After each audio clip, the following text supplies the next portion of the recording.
Okay, I'd like to take this opportunity to introduce Anne Stephens.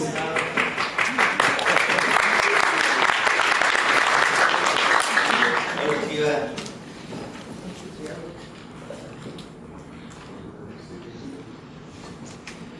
Well, good morning. My name is Anne, and I'm Australian. I'm from tropical North Queensland. So this is Australia from the perspective of the first Australians.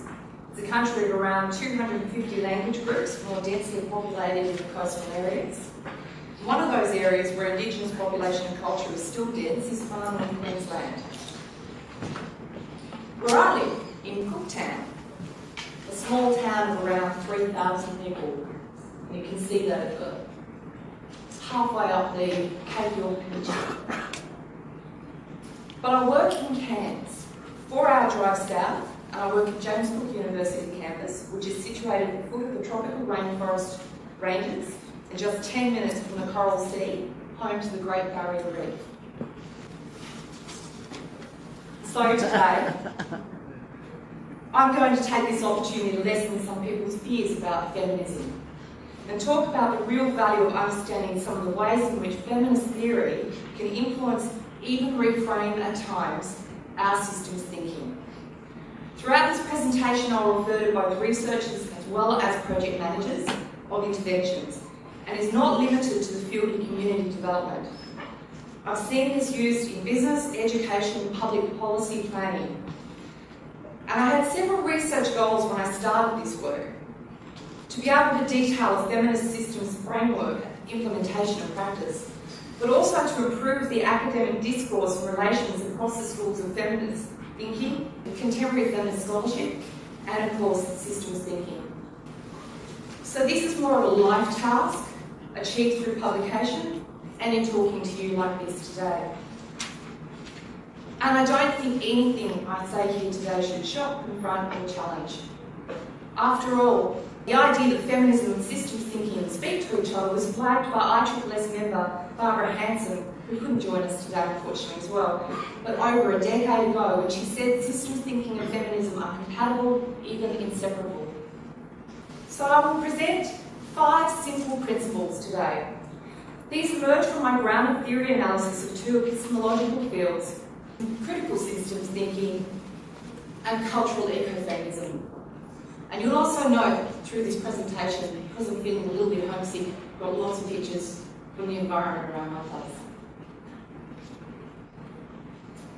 I selected critical systems thinking because Gerald had recently given us his book, Systemic Intervention, which provided a sound theoretical exploration of the epistemology and its commitment to freedom and subjugation and ethical methodological stance appealed to my personal commitment to social justice. Critical systems thinking places emphasis on interventions to reduce benefits to communities, environments, and social justice outcomes. We must be conscious of the wider political consequences of systemic intervention and conduct an ideology critique to reveal hidden and unrevealed assumptions, because methods may make ideological assumptions, that is, assumptions with an identifiable political consequence. Yet failure to be aware of and account for hidden patriarchal attitudes or hegemonic practices may have far-reaching and unintended consequences. Adopting a feminist systems thinking perspective may help practitioners look for places where unintended consequences of an intervention might unfold. Selecting ecofeminism was a more difficult task. I had a thorough grounding in feminist theory in the early 90s at the University of Queensland, but it had been years since I'd engaged in feminism. I think this moment of my presentation is the time where I would like to make the distinction between feminist activism and feminist theorising. They are linked, for sure, but frequently misunderstood by reviewers. You might know a moment or bitter and twisted experience. I'll share with you some of the more interesting comments I've received.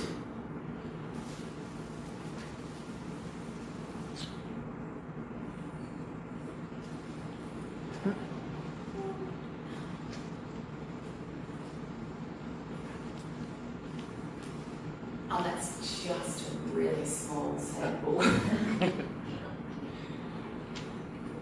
Feminist thinking has been deliberately distorted throughout the decades to discredit and devalue.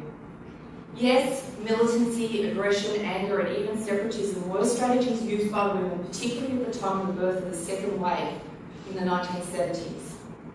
Well, through the practice of consciousness raising, women articulated their experiences, and this led to the politicisation of the private sphere. Theorising was grounded in that women began to make sense of collective experiences and made unique and original contributions to sociology and political science. Differences and insights from other epistemological influences, particularly the Black civil rights movement, post-structuralism, and sexual political identities, established schools of feminist thought. Some argue that these fragmented the movement, ultimately undermining its unity and objectives. But demarcations are also useful to stimulate and sharpen debate. The demarcation has led to the dominance of one school of feminism above all others, in my opinion, and that is liberal feminism. This is the feminism that women are allowed to have, as it conforms to and is in the service of neoliberal hegemony. You may have heard the proposition that I supported women's liberation but it went too far. Liberal feminism keeps women in their place, with a few allowances. We can actually think in rational ways and contribute more to society than housewives and mothers. We can be elected to represent populations in the legislature. We may even be able to do the work of a man like flag lanes. So while the dominant neoliberal hegemony has given us that, albeit with its glass ceilings, debates about reproductive rights and equal pay, and will we see America's first female president, other feminisms have been left out in the cold. So returning to my thesis question, I was looking for a feminism that accounted adequately for the oppression of gender, but also provides an epistemological treatment of the causes for and ways to transcend environmental oppression. I settled with cultural ecofeminism,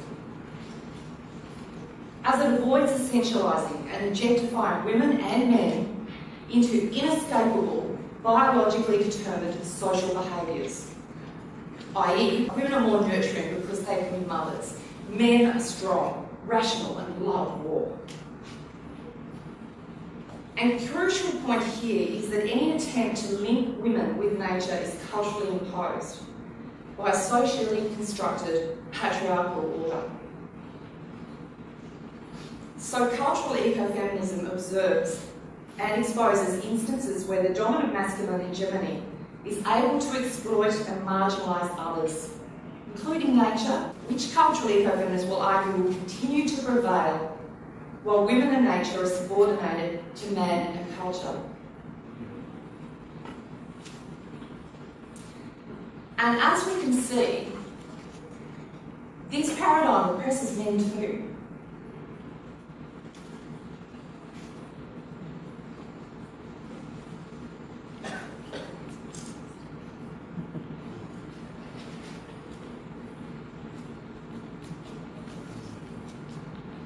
So as my title implies, I'm going to jump straight into each of these principles now and dip back into the theory as and when it is required. Just before I start with the first one, please note what feminist thinking is not. It is deliberately non-prescriptive. These principles are in no particular order and don't have to be used as a set. They're also being used at the outset of projects in terms of planning, during projects as a reflexive tool, and also in post-project evaluation. So what they do achieve is deeper levels of engagement with social groups and communities, deeper consideration of local environments, and consequently improved outcomes, financial, social, environmental, and cultural. So what are they and how do they work? As they are a theoretical product of schools of feminism, it stands to reason that gender will feature in the principles. The principle sensitive to gender is the first to be described here today. This principle simply asks that we not assume that women's experiences are parallel or the same as a homogeneous male proxy. Sounds self-evident, Even in Western society, after all these years of feminist consciousness, surely we know this. Yet it is remarkable how commonly we align to women's particular interests, perhaps due to the neoliberal ideologies at work again. We're asked, what do you mean you have a particular need? You've been liberated. You have equal access to education, and we embrace your contribution to the workforce. Western women talking about Western women's rights kind of feels indulgent. The background to this, and several of the principles that I'll go on to discuss, is the centrality of the socially constructed dualism. The authors of critical systems thinking and cultural ecofeminism, who draw from larger bodies of work outside these knowledge systems, provide a devastating critique of the subject-object dualism. For anyone unfamiliar with the dynamics of these constructs, a dualism is a constructed dichotomy that polarises difference. They are sets of contrasting but related phenomena with shared interconnected features. The contribution feminists make to this theorising around the man-woman or man-culture dichotomy, and cultural ecofeminists place nature as a central category of analysis and a concern with dualisms that include reason, body, mind, matter, and culture, nature. In each of these dualisms, the higher ordered subject is pitched against the lesser valued object along superior-inferior lines. Reason's prestige over experience or emotion has been, since the Renaissance, the ideal expression of human achievement, justifying man's dominion over woman and nature, and thus the mark of the modern rational man. These constructs hold major implications.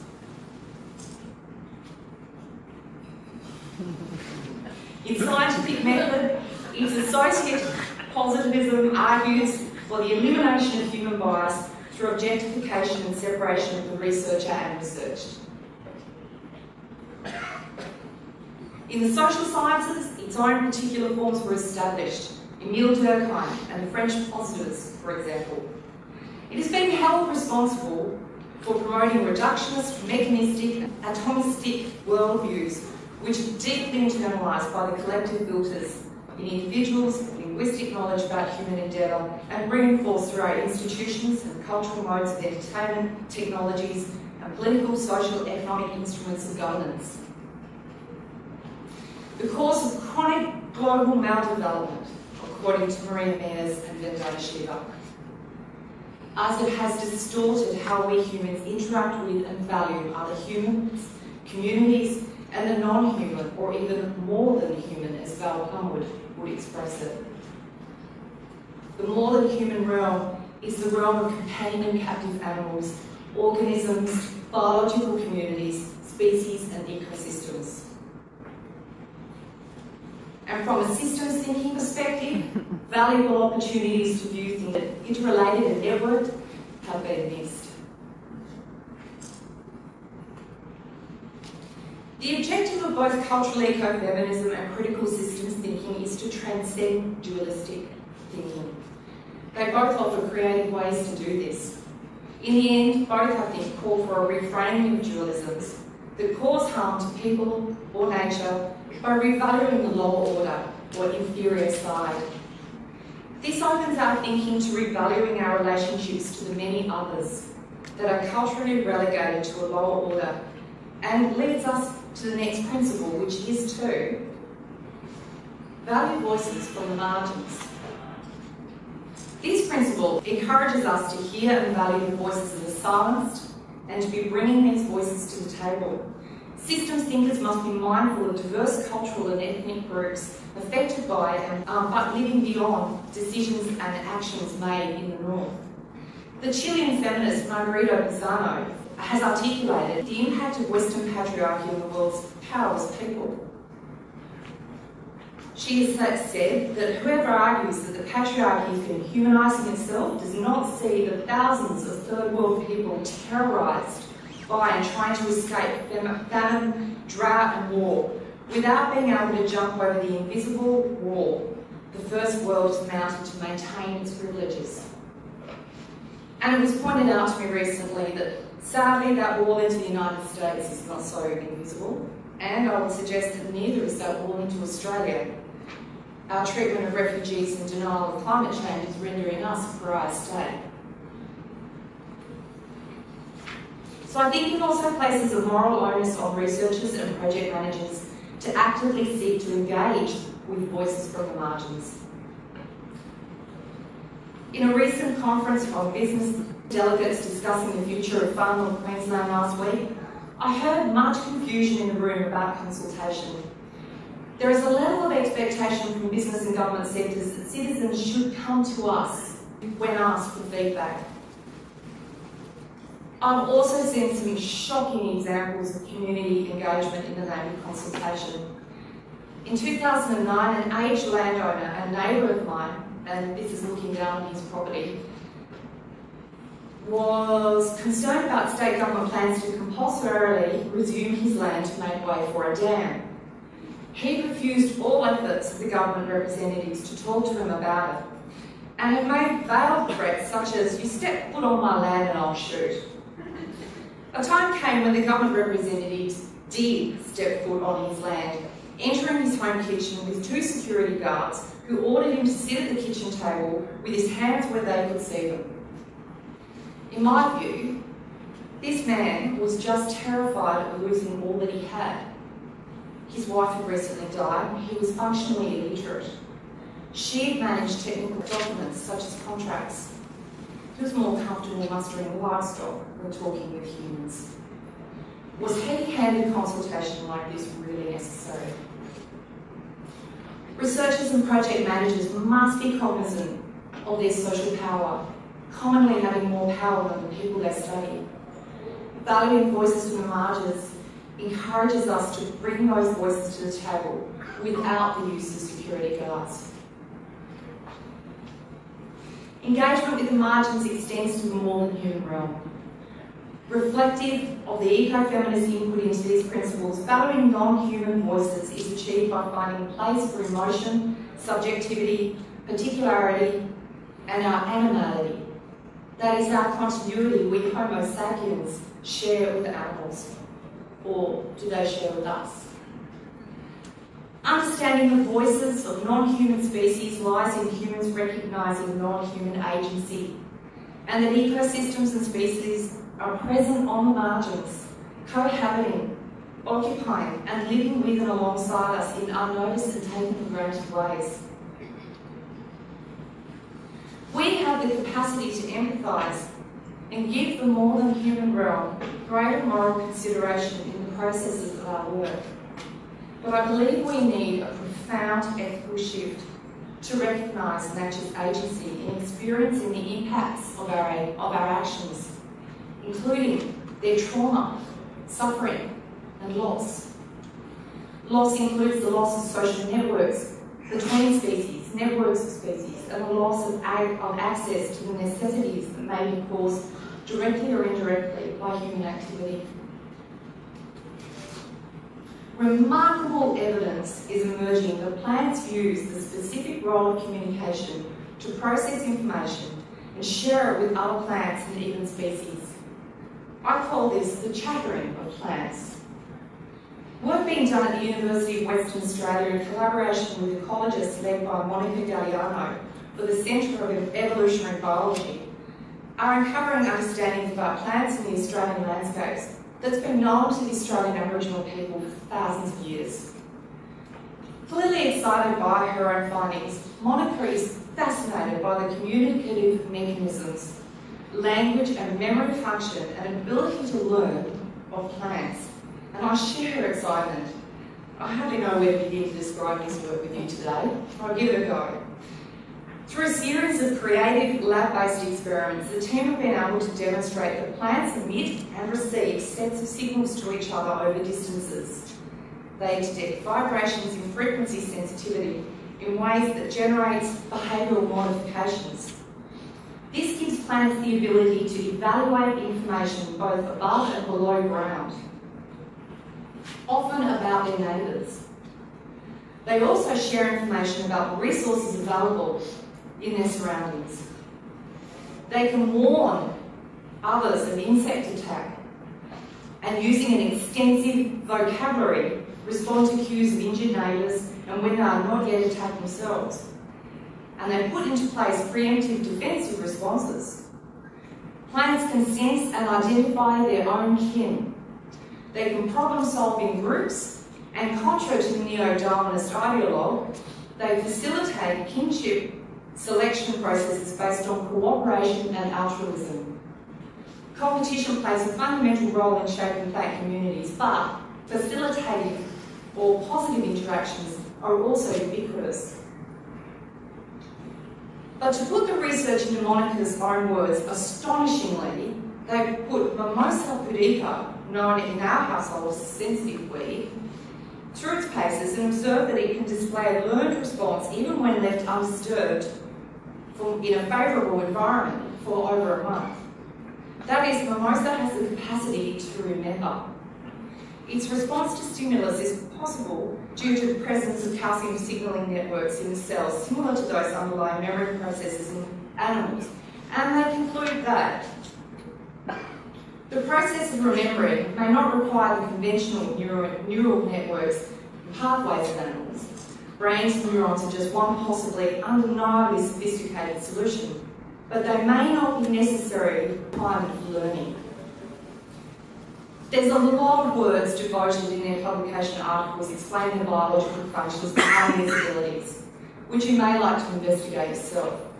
Where I think this work is informative is in the many questions it raises about the nature of nature's agency.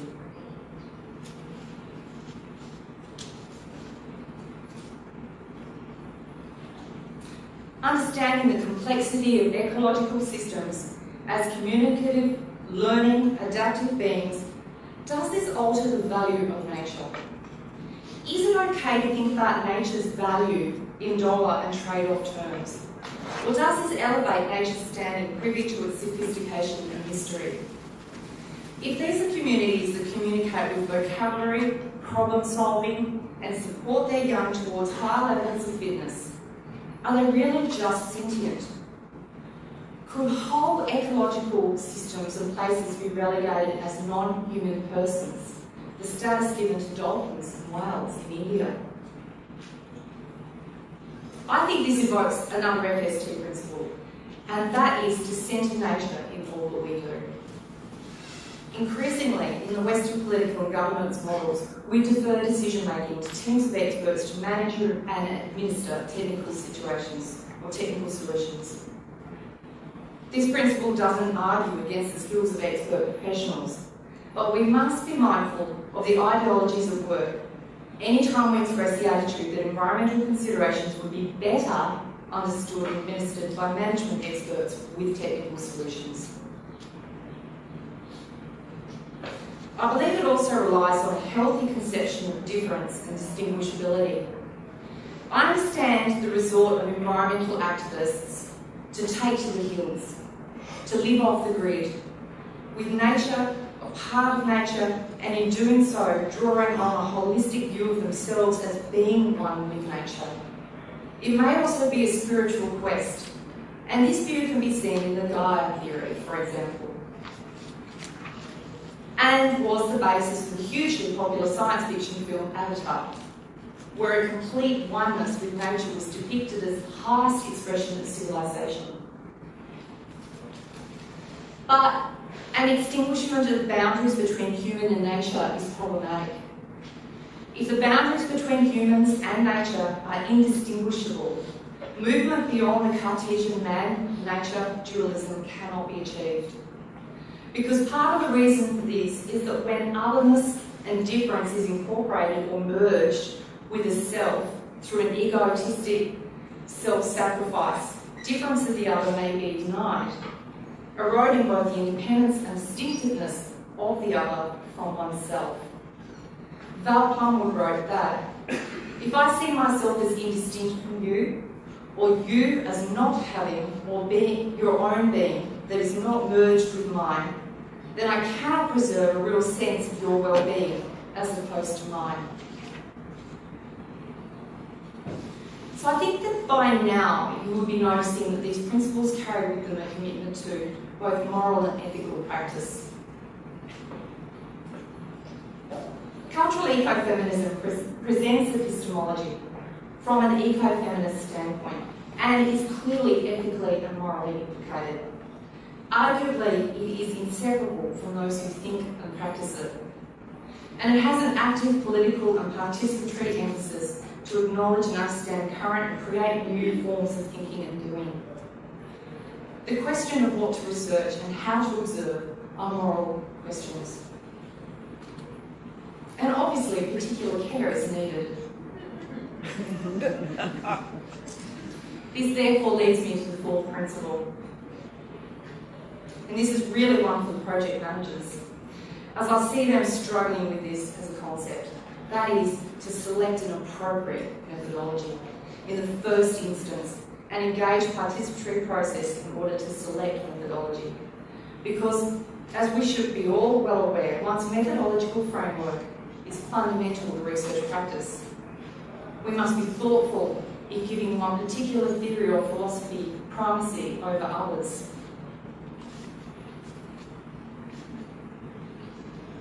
And we should, I think, in this age of consensus seeking, allow for opportunities to surface multiple, disparate, even antagonistic viewpoints. Contentions can generate new knowledge and difference and offer powerful learning opportunities. This is a commitment to distributing power and relinquishing control. And this might entail taking some risks, feeling a bit of discomfort, and accounting for the uncertainty. And reflection is a crucial tool which leads us to the final principle.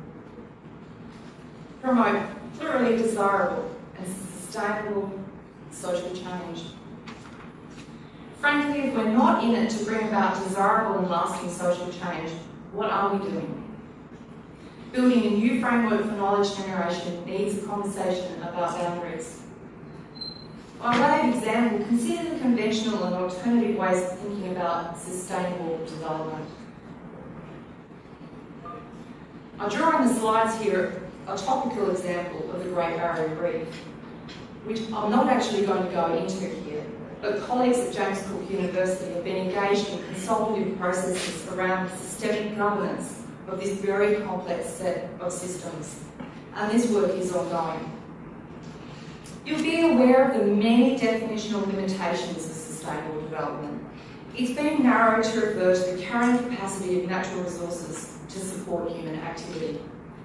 An alternative way of considering sustainability is in localised agreements made between stakeholders engaged with a particular problem. That recognises that sustainability is an emergent property of the social system.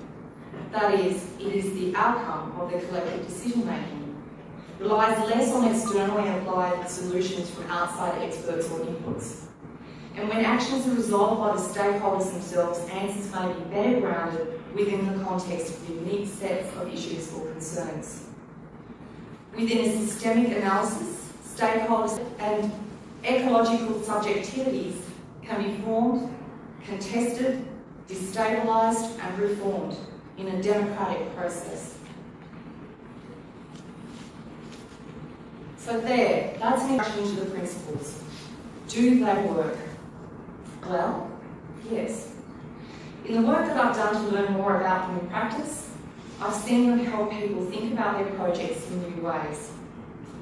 They've been used in different contexts and projects now around the world.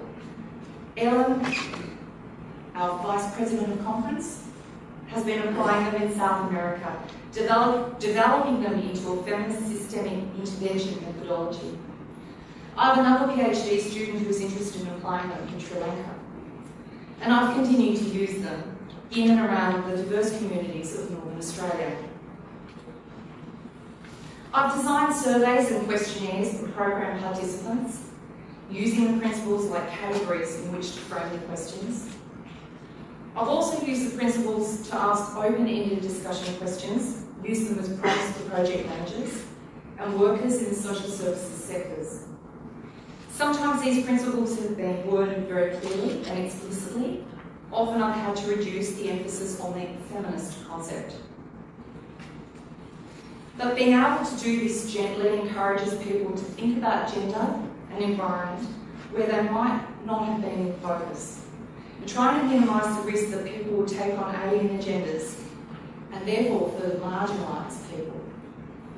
The principles have given insights into the effectiveness of programs, the potential areas for change or growth that have otherwise not been seen. But whilst the principles are integrated, the presence of one principle does not ensure another. And lastly, they've been used in a variety of research projects using different methodological approaches and methods to collect and analyse data.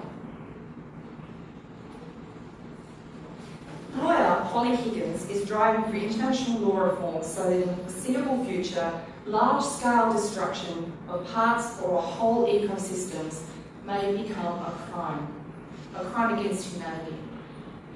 The question then arises, what will we do and how will we do it when the old ways are illegal?